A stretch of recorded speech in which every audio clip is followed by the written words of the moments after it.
Adam Smith y la riqueza de las naciones. Presentada por Liberty Fund Incorporated. Filmada por Charles Barker Films.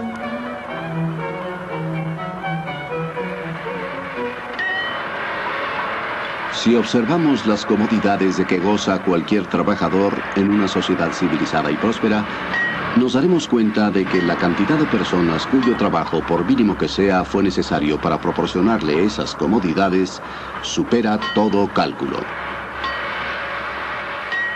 Por ejemplo, el abrigo con que se cubre el obrero es resultado del trabajo conjunto de un gran número de artesanos.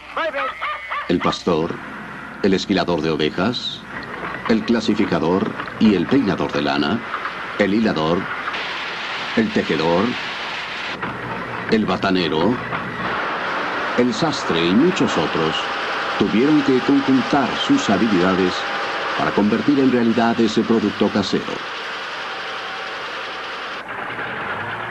Además, ¿cuántos comerciantes y transportistas intervinieron para llevar los materiales de algunos de esos trabajadores a otros que con frecuencia se encontraban en el otro extremo del país? ¿Cuánto comercio y en este caso cuánta navegación? ¿Cuántos astilleros, marineros, cordeleros intervinieron solo para reunir las diferentes sustancias que necesitó el tintorero y que posiblemente le llegaron de los rincones más apartados del mundo? Así, ¿cuán variada mano de obra se necesitó para producir las herramientas del más humilde de estos artesanos? En una sociedad bien gobernada, es la enorme multiplicación de lo que producen todas estas artes diferentes como resultado de la división del trabajo, lo que ocasiona ese bienestar universal que se extiende hasta los niveles más bajos de la población. Las palabras que acabamos de escuchar provienen de La riqueza de las naciones, libro escrito por Adam Smith y publicado en 1776, que se considera una de las obras más importantes jamás escritas. Adam Smith fue un crítico incisivo del pensamiento y las prácticas económicas que prevalecían en sus tiempos, un conjunto desordenado de ideas y acciones al que él llamó el sistema mercantilista. Los mercantilistas tendían a calificar la riqueza de una nación por el tamaño de sus reservas de oro y con la prosperidad de una clase privilegiada de comerciantes. Smith afirmaba que la riqueza de una nación no debía medirse por su oro, sino por los bienes y servicios reales que ponía a disposición de toda su población y no solo de unos cuantos. Los mercantilistas proponían que la riqueza de una nación se lograba mediante el control gubernamental de todos los aspectos del comercio, tanto nacional como con el extranjero. Smith arguía que la riqueza de una nación se lograba liberando lo más posible a los individuos de tales controles, es decir, aplicando lo que él dio en llamar el sistema de libertad natural. Según Smith, bajo ese sistema, los individuos estarían en libertad de participar en esas dos grandes actividades promotoras de la riqueza, la división del trabajo y la acumulación de bienes o de capital, como lo llamamos hoy en día. Cuando un hombre cuenta con bienes suficientes para vivir durante meses o años, por naturaleza se esforzará por extraer un ingreso de la mayor parte de ellos, reservándose solo lo necesario para cubrir sus necesidades inmediatas, en tanto empiezan a llegarle los réditos esperados. Esa parte de la que espera recibir ingresos se llama su capital. La persona que invierte sus bienes para crear trabajo, por fuerza espera emplearlos de manera que le produzcan la mayor cantidad posible de lo que sea. En consecuencia, se esforzará por realizar la distribución más apropiada del trabajo entre sus obreros y en dotarlos con la mejor maquinaria que pueda inventar o comprar. Sin embargo, para Smith, todas estas actividades no eran un fin en sí mismas. El consumo es el único fin y el propósito fundamental de toda producción, y el interés del productor debe centrarse en cuidar solo aquello que sea necesario para satisfacer al consumidor. Para atender los intereses de los consumidores, ¿debe permitirse a los individuos realizar sus actividades con libertad y en paz? ¿O la mano aparente del legislador, se llame rey o parlamento, debe coartarlos y guiarlos? Este era el tema fundamental de la política económica en 1776 y aún sigue siéndolo hoy en día. ¿Quién fue este hombre cuya influencia aún perdura después de 2 siglos? Adam Smith nació aquí, en Kirkcaldy, en la costa oriental de Escocia, el 5 de junio de 1723. En aquel entonces era una población de unos 1.500 habitantes. En la actualidad tiene 50.000. La casa de Smith ya no existe, pero una placa recuerda su ubicación. Una parte de sus jardines subsiste y en su época llegaban hasta la playa. El padre de Smith murió unos meses antes de que él naciera. La educación del niño recayó en su madre, hija de un terrateniente escocés de apellido Douglas. Aquí en el castillo de Strathendry, cuna de su familia, el joven Smith pasaba sus vacaciones. A los 14 años ingresó a la Universidad de Glasgow, reconocida por la excelencia de su enseñanza. Estudió filosofía moral con el famoso Francis Hutcheson, quien le inculcó su amor por la libertad, la razón y la libertad de expresión. 3 años más tarde, en 1740, Smith fue a la Universidad de Oxford, al colegio Balliol. Sus siguientes 6 años de estudio se vieron sujetos a una fuerte dosis de frustración. En Oxford, el amor por los estudios había degenerado. En comparación con Glasgow, aquí la educación era indiferente. En Glasgow se pagaba a los maestros según sus esfuerzos, no así en Oxford. En Oxford, solo por voluntad propia, alguien puede poner en peligro su salud por exceso de estudio, dado que aquí solo se nos exige acudir 2 veces al día a orar y 2 veces a la semana a clases. Por lo general, la disciplina de los colegios y las universidades está pensada no para provecho de los estudiantes, sino para beneficio, o mejor dicho, comodidad de los maestros. No importa si estos cumplen o no con su deber, en todo caso los estudiantes tienen la obligación de comportarse como si ellos lo cumplieran con la mayor diligencia y capacidad. Smith reaccionó pasando la mayor parte de su tiempo en la biblioteca del colegio educándose solo. En cuanto obtuvo su título, Smith regresó con gran gusto a Kirkcaldy, donde prosiguió sus estudios en casa, alternándolos con largas caminatas de meditación por la playa. Empero, su originalidad y sus conocimientos pronto le fueron reconocidos, y por ello le fue conferida la Cátedra de Lógica en la Universidad de Glasgow. Un año más tarde pasó a ocupar la Cátedra de Filosofía Moral.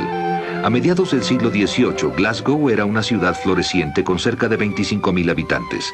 Su prosperidad se debía a su cuasi monopolio de la importación del tabaco proveniente de las colonias de América. En sus paseos por la ciudad, Smith se interesaba vivamente por su prosperidad general. Era un agudo observador de los negocios y de los negociantes. Uno de sus mejores amigos era el magnate tabacalero y naviero John Glassford. Pero no por ello Smith fue un defensor de los comerciantes. De hecho, Smith fue uno de sus críticos más severos. Estaba perfectamente consciente del interés de estos señores por obtener favores monopólicos por parte del gobierno. Toda propuesta de una nueva ley para reglamentar el comercio que provenga de este grupo debe recibirse con gran cautela y solo debe aprobarse tras largos y profundos análisis, poniendo en ello el cuidado más escrupuloso y desconfiado. Proviene de un grupo de personas cuyos intereses nunca son exactamente iguales a los del público. En muchos aspectos, la ventaja exclusiva que un monopolio ofrece a un grupo exclusivo de personas resulta perjudicial para los intereses del país. En las universidades escocesas de la época, economía política y filosofía moral se enseñaban conjuntamente. La obra que trajo fama inicialmente a Adam Smith fue sobre ética y no sobre economía, la teoría de los sentimientos morales. En ella, Smith argumentaba que al hombre no solo lo motiva el egoísmo, sino también algo que parece ser lo opuesto, un sentimiento en favor de los demás que Smith definió como simpatía.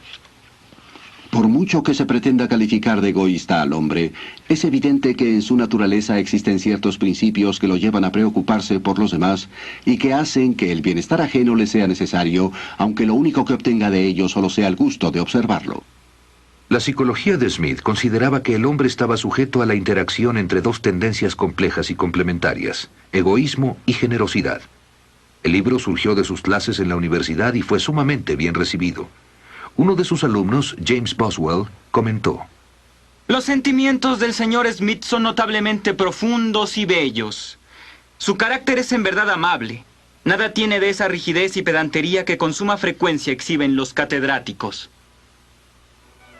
En 1763, Smith, que estaba por cumplir 40 años, fue contratado por el ilustre Charles Townshend, quien admiraba profundamente la teoría de los sentimientos morales, como tutor de su hijastro Henry, tercer duque de Buccleuch.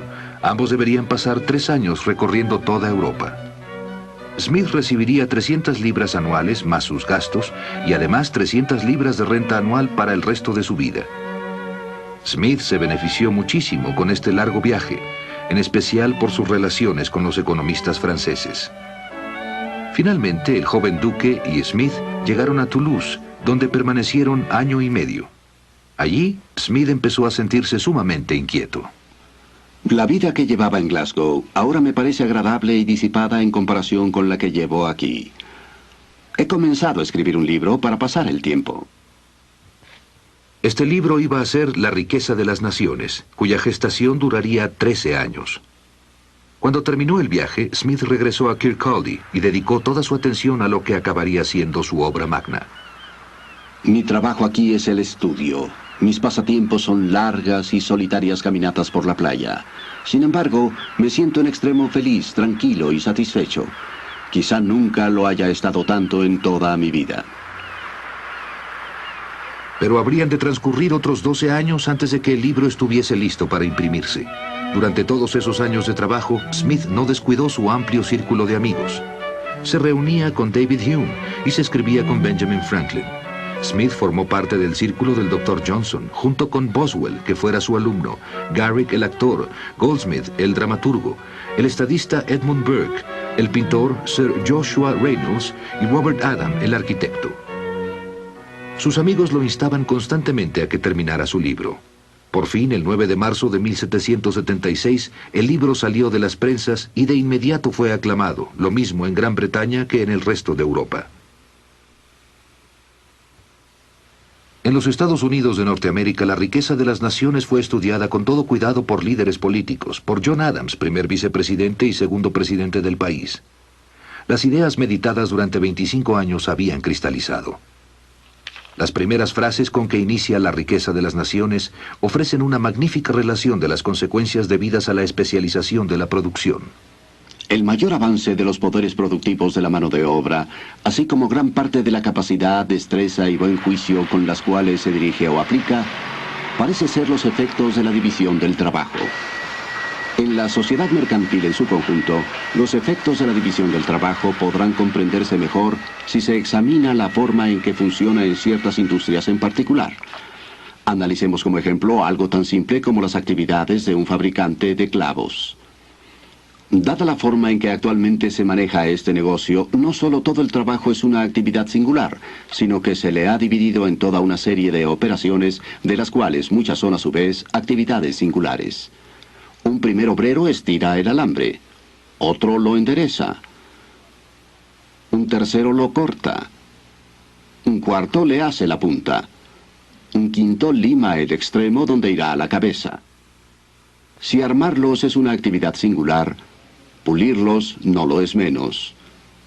Y de esta manera, la parte medular de la fabricación de clavos se divide en unas 18 operaciones distintas. Esta división del trabajo no tuvo su origen en la genialidad de algún ser humano que previó y se propuso alcanzar el bienestar general al que se da lugar. Es la consecuencia necesaria, si bien muy lenta y gradual, de cierta inclinación de la naturaleza humana que no pretende tales beneficios. La propensión a trocar, permutar e intercambiar una cosa por otra.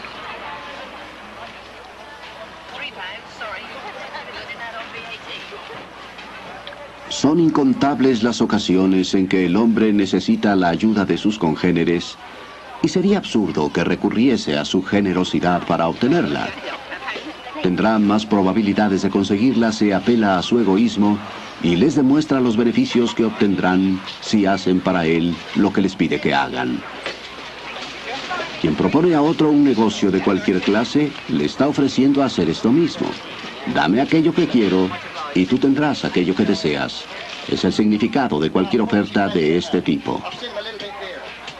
No podemos esperar nuestros alimentos de la generosidad del carnicero, por supuesto, del cervecero o del panadero. sino más bien de la satisfacción de sus respectivos intereses. Cuando acudimos a ellos, no apelamos a su altruismo, sino a su egoísmo, y nunca les hablamos de nuestras necesidades, sino más bien de sus beneficios.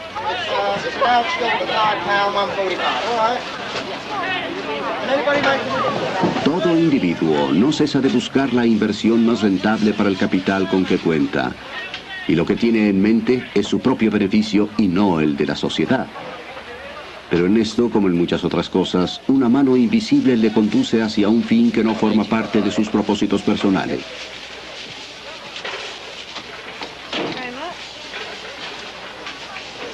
Al perseguir su propio interés, con frecuencia promueve el de la sociedad, quizá con más eficacia que si se lo propusiese intencionalmente. Nunca he sabido que quienes se dedican a comerciar en favor del bien común logren buenos resultados. Smith arguye que en el sistema de libertad natural, el interés personal de cada individuo funcionando a través de la división del trabajo y la acumulación de capital genera beneficios para toda la sociedad. También argumenta que el libre mercado es, de hecho, un mecanismo ingenioso que se regula a sí mismo mediante las acciones recíprocas de la oferta y la demanda.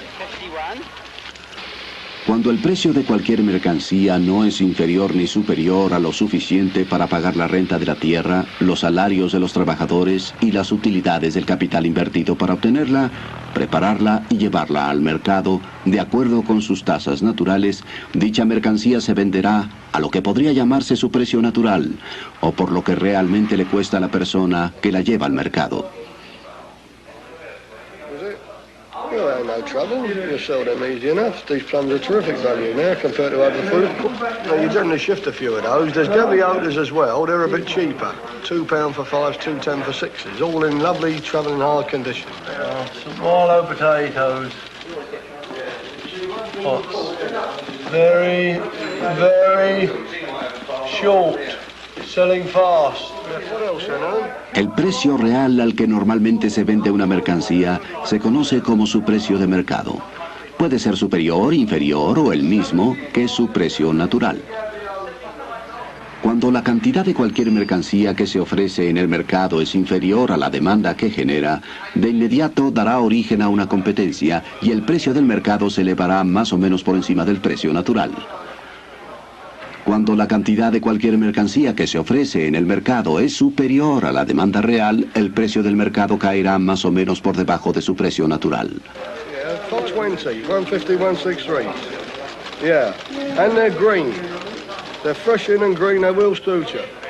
Por lo tanto, el precio natural es, como se ve, el precio central alrededor del cual gravitan continuamente los precios de todas las mercancías. El precio de monopolio es en cualquier circunstancia el más alto que puede cobrarse. Por el contrario, el precio natural o precio de libre mercado es el más bajo que puede pedirse. Smith consideraba que los monopolios eran ante todo concesiones especiales que el gobierno otorgaba a ciertas personas o grupos favorecidos, algo parecido a los privilegios exclusivos que se otorgaban a los gremios medievales.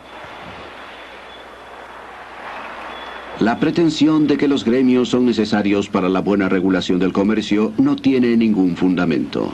Quien sepa cómo fabricar un producto en una forma adecuada puede realizarlo en los suburbios y después introducirlos en secreto a la ciudad lo mejor que pueda.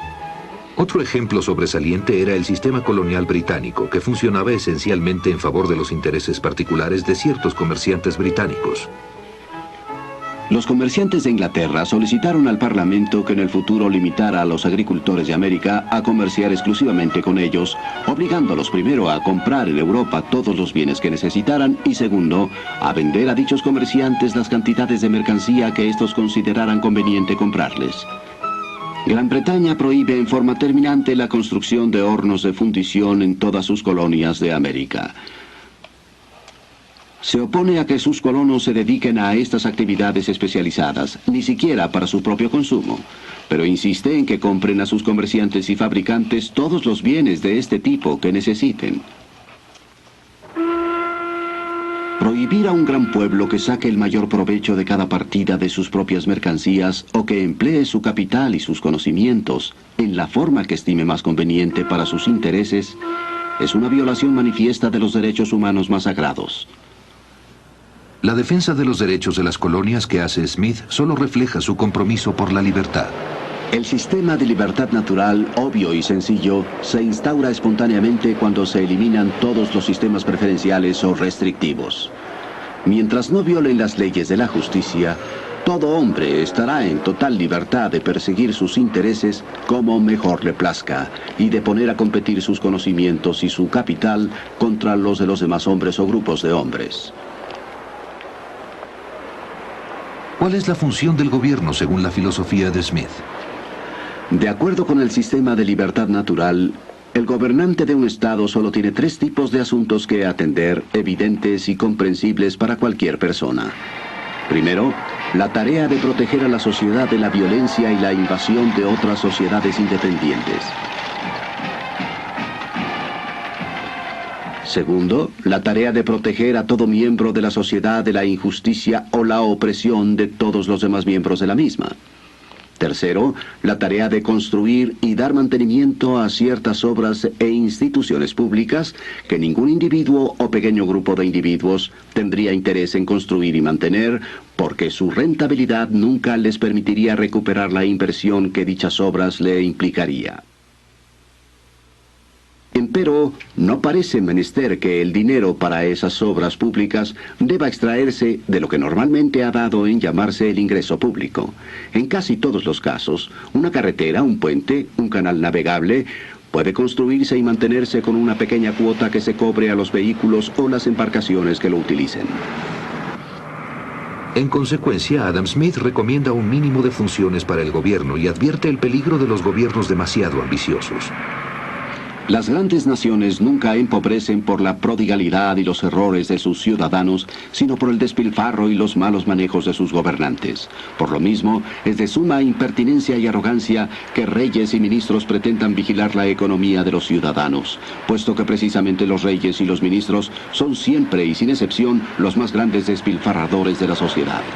Ojalá primero cuidaran sus propios gastos, para después atender la forma en que sus ciudadanos cuidan los suyos. Si sus propias extravagancias no logran arruinar al Estado, de seguro mucho menos la de sus ciudadanos. Pero por encima de la ambición de los gobiernos, Smith arguía que el esfuerzo uniforme, constante e ininterrumpido de todo hombre por mejorar su condición, principio del que se deriva originalmente la riqueza pública y nacional, lo mismo que la privada, con frecuencia resulta más que poderoso para mantener el progreso natural de las cosas hacia el mejoramiento, a pesar de las extravagancias del gobierno y de los graves errores de su administración.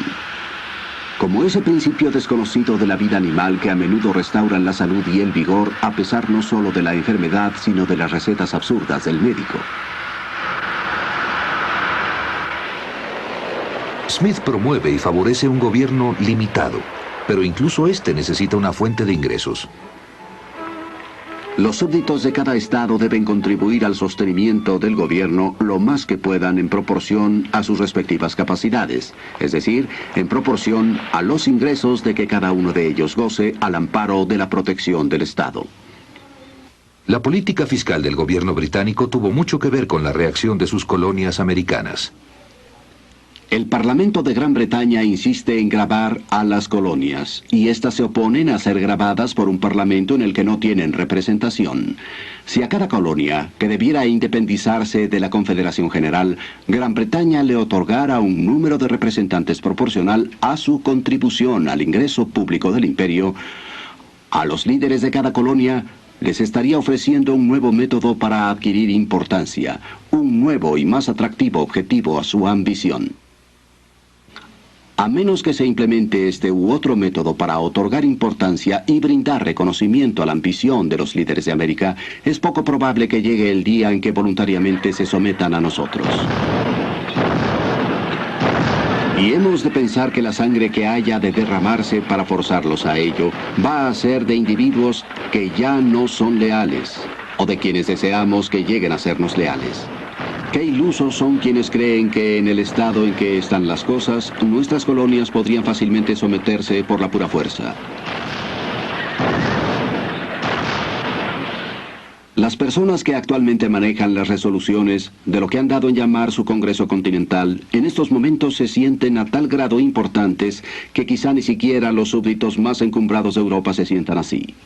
De tenderos, comerciantes y abogados han pasado a ser hombres de Estado y legisladores, y están dedicados a establecer una nueva forma de gobierno para un imperio extenso que se jactan habrá de convertirse, y que de hecho tiene todos los visos de lograrlo, uno de los más grandes y formidables que haya habido en el mundo. Los dirigentes de Gran Bretaña han engañado al pueblo con la idea de que poseen un enorme imperio al oeste del Atlántico, imperio que solo ha existido en su imaginación. Si el proyecto no puede concretarse, más vale abandonarlo. Si no se puede obligar a alguna de las provincias del Imperio Británico a que contribuya a la defensa de todo el imperio, para Gran Bretaña habrá llegado el momento de liberarse del gasto de defender a esas provincias en tiempo de guerra y de financiar parte de sus establecimientos civiles o militares en tiempo de paz. Y que se esfuerce por acomodar nuestras ideas sobre futuras intenciones a la mediocridad real de sus circunstancias.